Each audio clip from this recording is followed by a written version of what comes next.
everyone, Jessica here, and welcome back to my YouTube channel and blog. So I've been seeing a lot of summer themed underwater for a card. There's been a lot of new releases that have the theme of underwater. I've had a couple of Lawn Fawn sets for a while.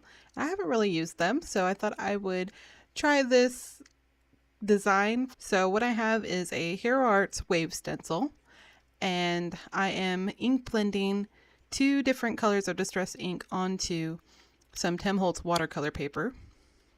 This stencil is pretty intricate and has very fine details, so it was not very easy to get the coverage through that stencil. It did take quite a while to get the color that I wanted, but I blended tumbled glass and broken china onto this piece, and then once I had the coverage that I wanted, I removed the stencil, which is always the best part, and then you can see the design that it left behind, which is really cool looking. But just to throw in a little twist, I wanted to spritz it with my distress sprayer. I'm just adding some water to it, not a whole lot of water, but just enough to get some of that ink moving around.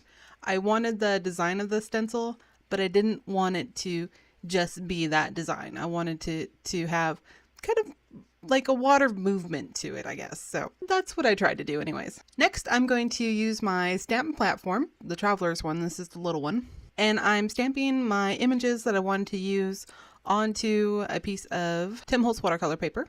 And this is with VersaFine ink because I want to use some clear embossing powder and do a heat emboss technique. It's a little easier to do some watercoloring, especially with heat embossing because you have those raised edges, so it kind of acts as a barrier. Makes it just a little easier, I think, anyways.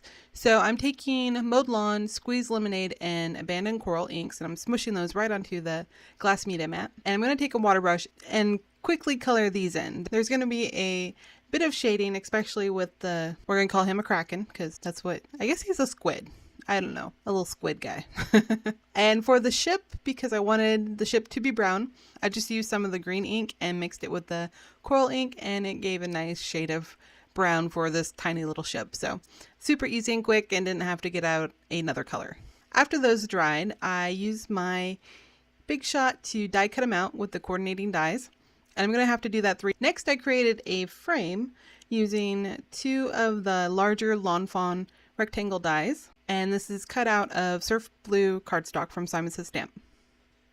I'm going to use the same distress inks as I did with the background with the stencil. So tumbled glass and broken china again. I'm going to smush those onto the media mat and then spritz it with water again with the sprayer. And then I can rub the frame that I just cut, which creates a really interesting texture of blues. It looks like water. It's pretty fun. So I set that aside to dry also. And then I'm going to take a piece of Scrap Nina Desert Storm cardstock and the sentiment. And the sentiment's from the Lovable Legends Lawn Fawn set, the same set that the squid came from, or the kraken, because it says what's kraken. And I think that's really cute. I'm going to stamp this with Simon Says Stamp Intense Black ink. And I did stamp it a little crooked on accident. I looked at the grid part of the stamp platform too, and I don't know, I still stamped it crooked for some reason. I'm going to fix that with my trimmer and just cut it to where it looks straight. It's a nice little trick there. I do that a lot.